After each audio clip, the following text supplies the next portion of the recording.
Okay, what's up everybody? This is Nick's your buddy. If this is the first time tuning into this channel, this is my first video. So, be gentle.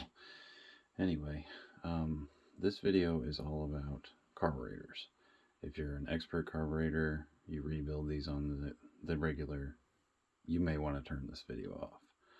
So, what I've got here is basically just a simple carburetor. We're going to go into different aspects of it and try to see if I can help a new generation just set these up, because I think there's a lot of misinformation, and maybe just going through the steps will help people out.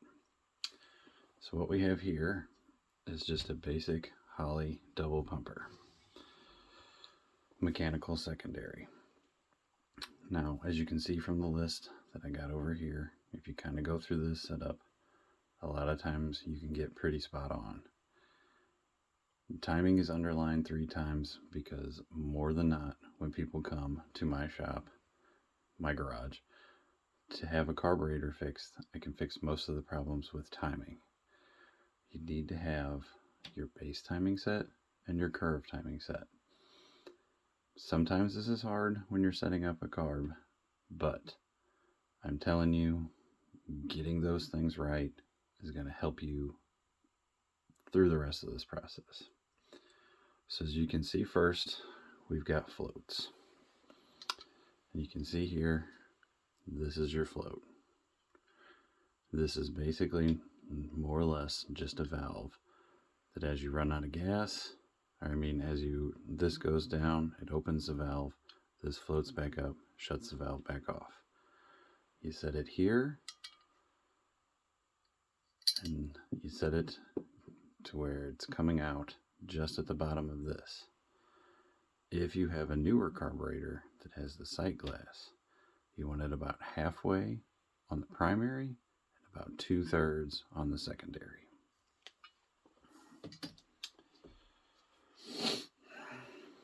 So once you get that set, you come over here, you've got your idle screw. That's basically just to obtain your desired RPM. Right down in here. Pretty easy. Opens it up. You'll find an RPM you want to set. I would go by whatever your cam manufacturer suggests. A note on that is that you don't want your butterflies open more than about 20 thousandths. You don't want them exposing too much of the transfer slot, or it will make tuning the next few steps a whole lot harder. If you've got a big lumpy cam, and a lot of us do, when you're trying to set that up, if you can't get it to go by just doing your idle RPM, there is a way. There's 2 ways. One, you can drill holes in the butterfly, which are these guys down here. Not my favorite way to do it. I've done it before, but definitely you got to start out small. You want to shoot for around, here, where my finger is, and then go from there. Another way, or a way I like to do it, is right in here on this carburetor. It's kind of hard to see, but there's a set screw in there, which will help you open these secondary butterflies. Again, you don't really want to expose too much of that transfer slot, or else you're basically running your car lean all the time. And we all know that's bad. Okay, when you move on from there, you've got your idle circuits. Some of these carburetors have 4, some of them have 2. It all depends on what you want to get. I'm not really here to go over what features you want, what size you want. I can make an advanced video later.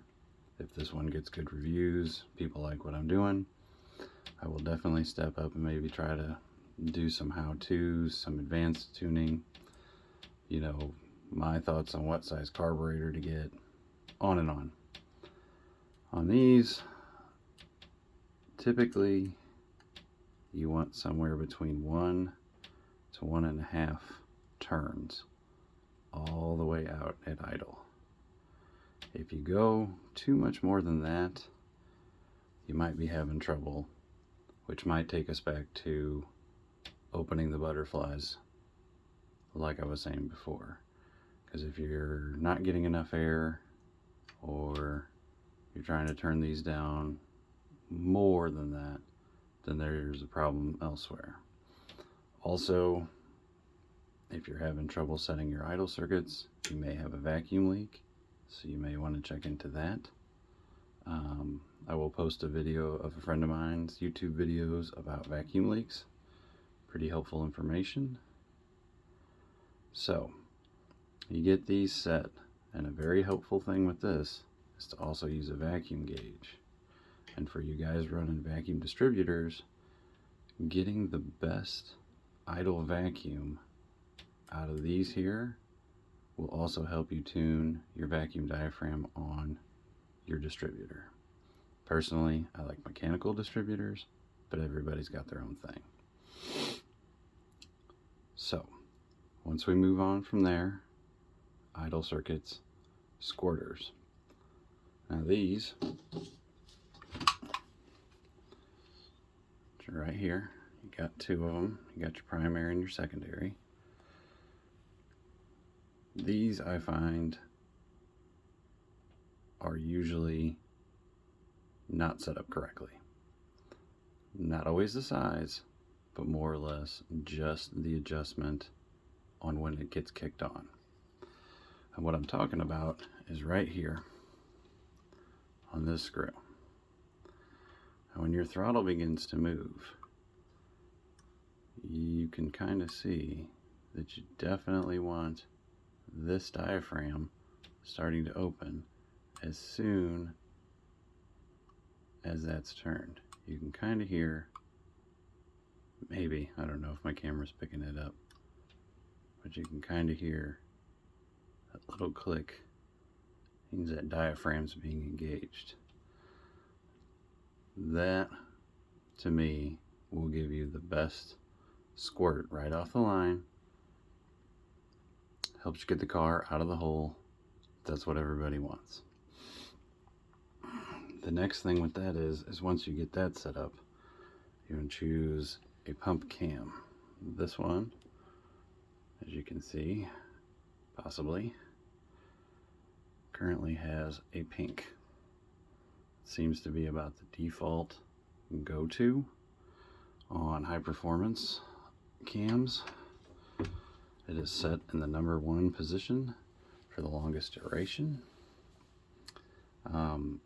If you happen to change that, which it's just a screwdriver, taking this out, again, I can show you more in different videos. I'm just trying to make a quick video here.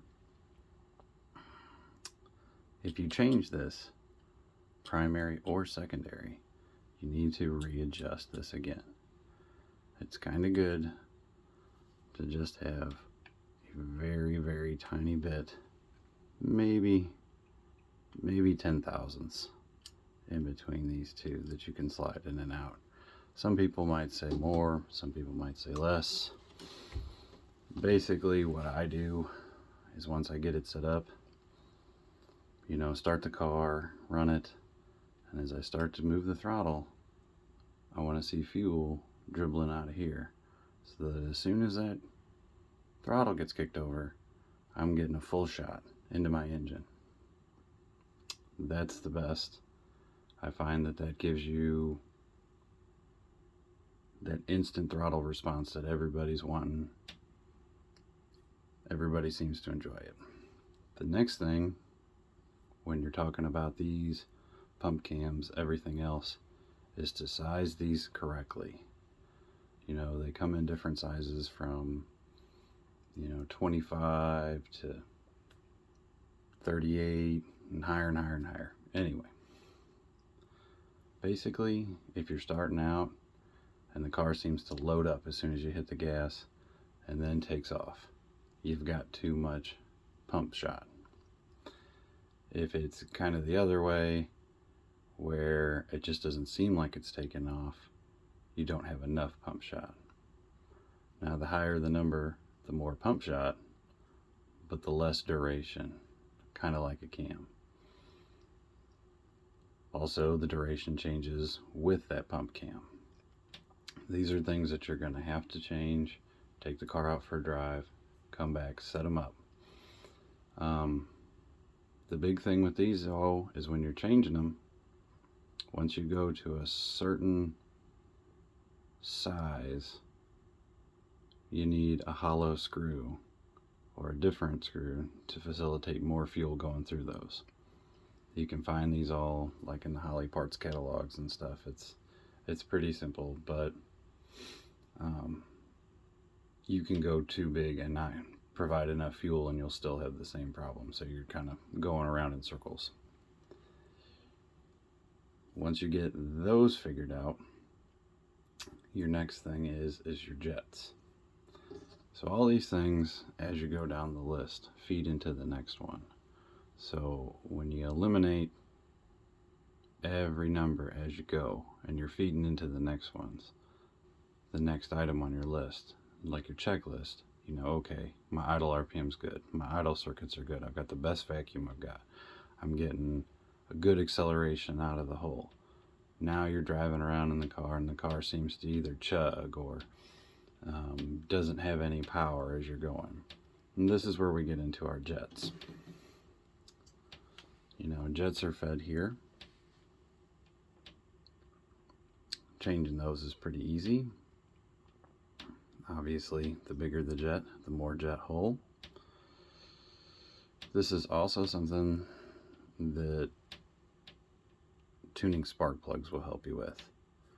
You know, as you're driving down the road and you're using fuel, it's going to be really the sootiness or the leanness that you're going to see on your spark plugs is from either your idle circuits or your jets. Anyway, you know, if the car doesn't seem like it has any power while you're cruising, you're probably too lean. If it's blowing out black smoke and it's chugging along, you got too much jet. So, oh, and on a side note, you see as this carburetor's kind of old. This is my beater.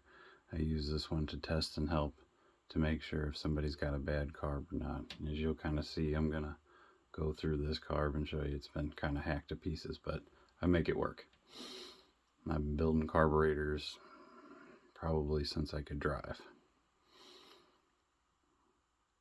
So these gaskets, not very good with today's ethanol fuels, these paper ones.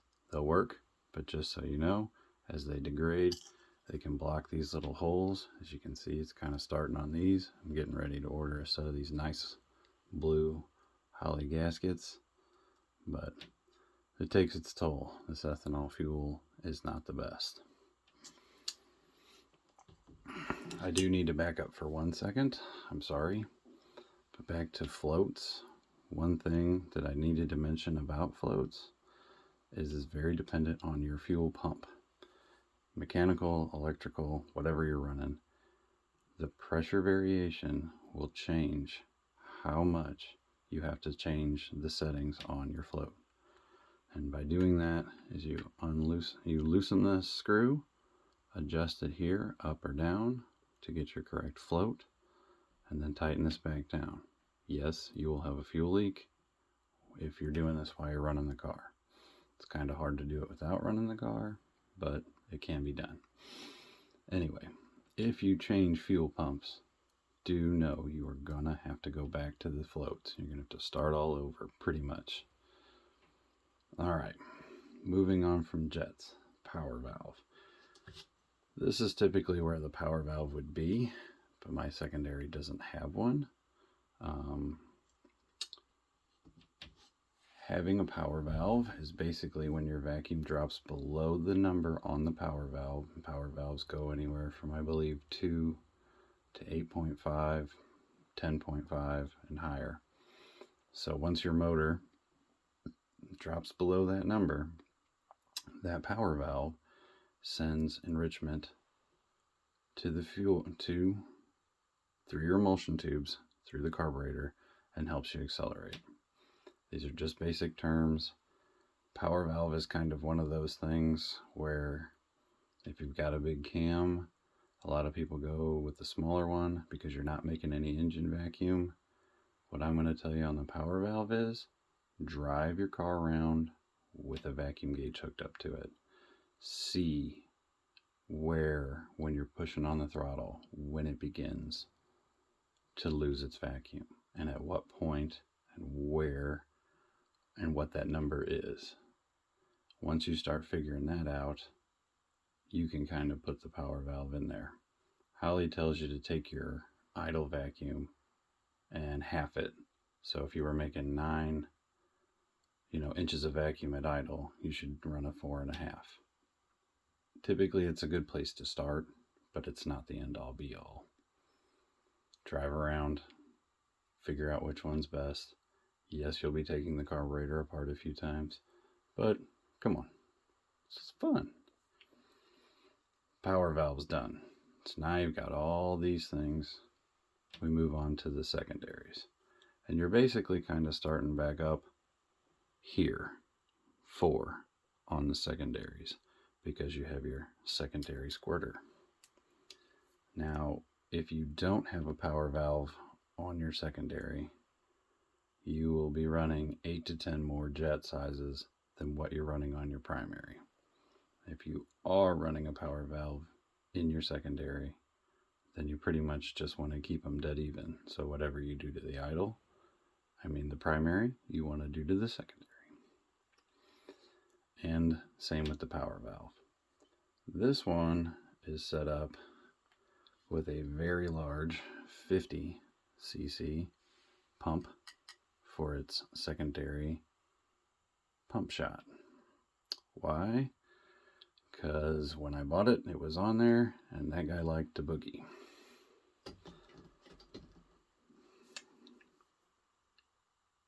So once you get your squirter set up on your secondary, and what you'll want on the secondary is, again, once you're past about half throttle, you'll want this setting on your secondary, which will be over here. This is taken apart, so you can kind of only see it a little bit. And this is again set up for the 50 cc, but you want it set up again to where it's tight on this, so that as soon as you're over there, on your 50, and there it goes, starting on that pump cam, pushing down, you'll get your pump shot, and them secondaries will kick in, and that's where the fun happens. And that's the reason to have a 4-barrel carburetor.